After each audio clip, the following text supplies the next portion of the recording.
Si te digo que un inca navegó el Océano Pacífico y descubrió varias islas de la Polinesia, y no solo eso, sino que también les enseñó a los nativos de esas islas actividades como la cerámica y la metalurgia. Es más, si te digo que los primeros pobladores de la isla de Pascua fueron los antiguos Mochica y que además existe una construcción incaica en dicha isla, ¿me creerías? Quédate a ver este video. Antes de empezar, no olvides hacer clic en la campanita si es que ya estás suscrito. Con esto no te perderás ningún video que yo suba. Muy buenas, amantes de la cultura. Para entender todos estos hechos debemos saber primero quién fue Tupac Yupanqui y qué hizo por el Tahuantinsuyo. Él nació a mediados del siglo XV y su padre fue Pachacútec. Desde los 20 años de edad, Tupac Yupanqui inició un cogobierno junto con su padre. La labor de este príncipe inca era explorar, conquistar y anexar todos los territorios y culturas que se pueda. De esta forma el Tahuantinsuyo creció a su máxima expresión territorial tal como nos la enseñan. Se podría decir que el Perú le debe a este inca gran parte de sus fronteras. Él conquistó culturas enteras en el Golfo de Guayaquil, en el Altiplano. Dentro del mismo Perú venció a los chachapoyas y a toda la cultura chimú. Para conquistar a los chimú tuvo la idea de desviar las aguas del río Moche que abastecían a su principal ciudad, que era Chan. De esa forma, los chimú se rindieron. Tupac Yupanqui también conquistó a los mapuches y araucanos de la zona septentrional de Chile. Dejó gobernantes, mitimaes y construcciones en donde hoy es la ciudad de Santiago. Dentro de estas grandes expediciones hay tres teorías muy curiosas que todos debemos conocer. La primera es la batalla de Maule, que se llevó a cabo en el río Maule al sur de Santiago. Los beligerantes fueron el Tahuantinsuyo versus el pueblo mapuche. Esta batalla ocurrió a finales del siglo XV, alrededor del año 1485. No se tiene fecha exacta, pero sí se tiene la crónica de al menos 5 reconocidos historiadores. 2 de ellos españoles, 2 chilenos y el único peruano es el inca Garcilaso de la Vega. Él relata este suceso en su ya conocido libro Los Comentarios Reales de los Incas. Cuando Tupac Yupanqui trata de conquistar un territorio, lo primero que hace es mandar emisarios para comunicar e instigar a la población a que se rindan y que reconozcan a su nuevo líder soberano. Si dicho pueblo no acepta, significa que están dispuestos a dar batalla. Y eso mismo ocurrió a orillas del río Maule. El resultado de la batalla es incierto porque los cronistas difieren en este punto. No obstante, todos coinciden en que Tupac Yupanqui estableció los límites del Tahuantinsuyo en el río Maule. Ahora vamos con la segunda curiosidad de este inca.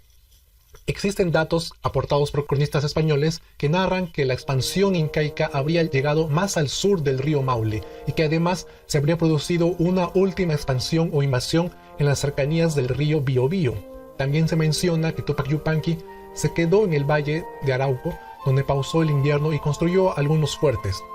El historiador peruano José Antonio del Busto recogió el testimonio del cronista Cristóbal de Molina, en el cual se contaría que Tupac Yupanqui cruzó más allá del Maule y el Biobío, alcanzando hasta el canal del Chacao. Allí se narra que textualmente que el Inca, observando desde la orilla la isla de Chiloé y sin interés de conquistar esas tierras pobres y frías, regresó al Tahuantinsuyo tras su larga ausencia.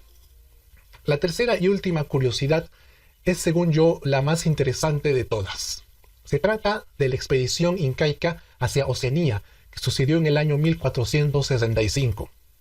Para entender mejor los viajes de Tupac Yupanqui, hay que conocer primero cuáles son las subregiones de Oceanía. Aparte de los 5 continentes, la ONU divide al mundo en 22 subregiones. El continente de Oceanía se divide en 4 subregiones: Australasia, Melanesia, Micronesia y Polinesia. Con esta información sabremos en qué parte estuvo Tupac Yupanqui. Los primeros cronistas en hablar de este acontecimiento fueron los cronistas españoles Pedro Sarmiento de Gamboa, Miguel Cabello Balboa y Martín de Murúa. Ellos vivieron en el virreinato del Perú entre los años 1520 y 1600. Nunca se conocieron entre ellos, pero recopilaron relatos muy similares en diferentes lugares y de distintas fuentes. Los relatos de estos cronistas coinciden en que Tupac Yupanqui, aun siendo el Auqui o príncipe, fue enviado a conquistar tierras al norte. Entonces él se dirigió al Golfo de Guayaquil, donde derrotó a la cultura Puná y a los Panches, que también se conocen como los Tolimas. Por consiguiente, estando Tupac Yupanqui en el norte de la isla de Puna, recibió noticias de unas islas lejanas donde encontraría oro y nuevas especies de fauna y flora que no había en el Sudamérica y que serían de mucha utilidad. Lo más probable es que estas personas que informaron a Tupac Yupanqui hacían referencia a las Islas Galápagos, que no quedan tan lejos como las islas de Oceanía. Ahora, es obvio que para que existan estas noticias, se debió haber viajado antes a estas islas. ¿Qué hizo Tupac Yupanqui? Con 25 años de edad, decidió emprender la aventura para explorar aquello que tanto le habían comentado. Mandó a construir una serie de balsas usando la planta totora y la madera balsa. Por cierto, la balsa es también el nombre de una especie de árbol sudamericano. Por lo tanto, se embarcaron con Tupac Yupanqui un gran número de expedicionarios. Esta caravana partió de las costas del norte de Sudamérica y llegó después de varios meses a una isla que bautizaron con el nombre de Aguachumbi. Los relatos de los cronistas no especifican de qué isla se trata, solo indican que Aguachumbi fue el nombre que le adjudicaron a ese territorio. Tupac Yupanqui permaneció allí un tiempo, en el que enseñó a los nativos actividades como la cerámica, la metalurgia y la textilería. Luego, al regresar visitó otra isla donde permaneció otro lapso. A esta otra isla la llamó Ninachumbi. Entonces, cuando el Auqui regresó a Sudamérica, dejó una parte de su gente en la isla y se trajo consigo esclavos negros que los nativos de esas islas poseían. Pero como se sabe, los polinesios no son negros. Por lo tanto, estos esclavos no eran oriundos de estas islas. El único lugar de donde los nativos los pudieron traer es de la Melanesia, ya que los melanesios sí tienen melanina en la piel, y de allí viene el nombre de esa región. Esto explicaría que antes de la llegada de los españoles a América ya existía habitantes negros en Sudamérica, especialmente en la zona de Puerto Viejo en Ecuador. Este gran acontecimiento que Tupac Yupanqui protagonizó ha permanecido ignorado hasta el siglo XX. En los años 60, un catedrático peruano llamado Germán Buse de la Guerra recogió las crónicas de los escritores españoles del siglo XVI para estudiarlas científicamente por primera vez en la historia. Germán Buse sacó un libro en 1967 titulado Los peruanos en Oceanía. 6 años después, en 1973, sacó otro libro llamado Historia Marítima del Perú, época prehistórica. En estos libros se fundamenta todos los indicios recopilados de las crónicas. Pero los estudios no quedaron allí. En el año 2002, el antropólogo peruano llamado Federico Kaufmann Doig publicó un libro titulado Historia y Arte del Perú Antiguo. Allí sienta las bases de una teoría sobre los viajes de Tupac Yupanqui a la Polinesia. Pero no todo se resolvió. Existía todavía una gran duda. En ese momento todos los historiadores estaban de acuerdo en que Tupac Yupanqui realizó al menos un viaje y desembarcó en unas islas. Hasta allí chévere. Pero no se sabía qué islas eran. Ese era el problema. Porque pudo haber sido las Galápagos, pudo haber sido la isla de Pascua, las islas Salomón. No se sabía debido a que las crónicas del siglo XVI solo dicen que el Auqui llegó a unos territorios que él mismo bautizó con el nombre de Aguachumbi y Ninachumbi. Es aquí donde aparece en escena el historiador peruano José Antonio del Busto para dar solución al dilema. Él pone manos a la obra y dice que para saber qué islas fueron visitadas, basta con buscar las huellas que dejaron los exploradores incas en cada isla. Eso implicaba viajar e investigar a todas las islas, lo cual no se acabaría nunca, porque son miles en las que pudo estar Tupac Yupanqui. Pero que no cunda el pánico, dijo Antonio del Busto. Antes de buscar como loco en toda la Polinesia, se estudió la corriente de Humboldt para saber la dirección correcta. De esta forma, solo se tenía que investigar a menos islas. Y así fue. Antonio del Busto viajó a esta zona de la Polinesia y encontró en la isla de Mangareva algo muy curioso. Sus pobladores cuentan una leyenda popular de la isla. El relato consiste en que un rey llamado Tupa vino de Oriente trayendo tecnología nueva como la cerámica, la metalurgia y la textilería. Esta leyenda existe en la tradición oral de los pobladores. Además, existe un estrecho llamado Tupa y una danza llamada Tupa que se baila hasta el día de hoy en esta isla. El historiador además encontró balsas de totora, que es una embarcación que solo los peruanos las fabrican desde tiempos de los mochicas. Antonio del Busto, sorprendido con todo esto, siguió su viaje y llegó a la isla de Pascua, cuyo nombre nativo es Rapa Nui. Allí sus pobladores cuentan una leyenda llamada Mahuna Terrat, que significa hijo del sol. Además cuentan que la isla se llamaba antes ombligo del mundo en el idioma de los nativos.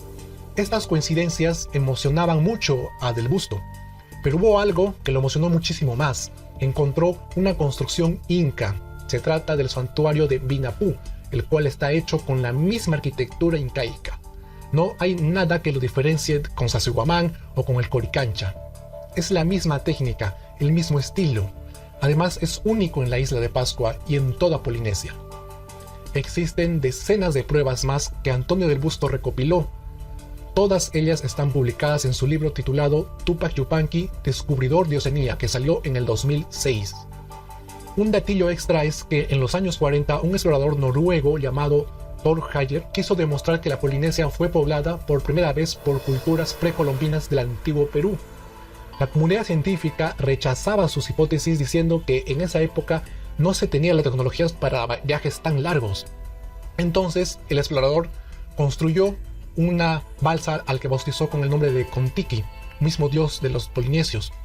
La balsa era igual como sería en la época de los moches. Kon-Tiki zarpó del Callao en 1947 para demostrarle al mundo que el viaje es posible. Su aventura fue un éxito. El documental del viaje ganó un Oscar. Thor escribió un libro llamado Kon-Tiki, que fue un éxito de ventas. Existe el Museo Kon-Tiki en Noruega, donde se exhibe la misma balsa que usó Thor en su viaje, y hasta se hizo una película en el año 2012. La historia oficial nos cuenta que la isla de Pascua fue descubierta en 1722 por un holandés, pero ¿saben qué? Él encontró plantaciones de camote y totora, los cuales son oriundos de Sudamérica. Y algo que ningún colegio ni universidad enseña es que el Perú, siendo un virreinato, fue el primero en explorar Oceanía en el siglo XVI. En 1567, Álvaro de Mendaña parte del Callao y descubre las Islas Salomón. En 1605, Pedro Fernández de Quirós parte del Callao y descubre Vanuatu. Al año siguiente, Luis Báez de Torres parte del Callao y descubre Nueva Guinea y Australia, y nadie lo sabe ni se enseña. Dime, ¿quién te va a contar estas cosas? Como dato adicional, porque no me gusta quedarme con la información, pues quiero pasarle todo a ustedes. El dios Tiki es el nombre del dios de los polinesios, que no existía hasta después de la llegada de Tupac Yupanqui. Esto quiere decir que este inca les inculcó esta deidad, que viene a ser el mismísimo dios Huiracocha. Y como prueba de ello, existe una estatua en Bolivia llamada Kon-Tiki, construida por los Tiahuanaco. Por cierto, la invocación completa de Huiracocha es Apu Kon-Tiksi Huiracocha Pachayachachik. Si te pareció informativo este video, por favor regálame un like, compártelo, visita mi canal secundario para ver otro tipo de contenido. Si tienes tiempo de leer estos libros, que son la fuente de mi contenido, léelos. Es fácil encontrarlos en cualquier librería. Sígueme en Facebook, Twitter e Instagram. Los enlaces directos están en la descripción. Mi nombre es Hugo Javier y nos vemos en el próximo video. Hasta pronto.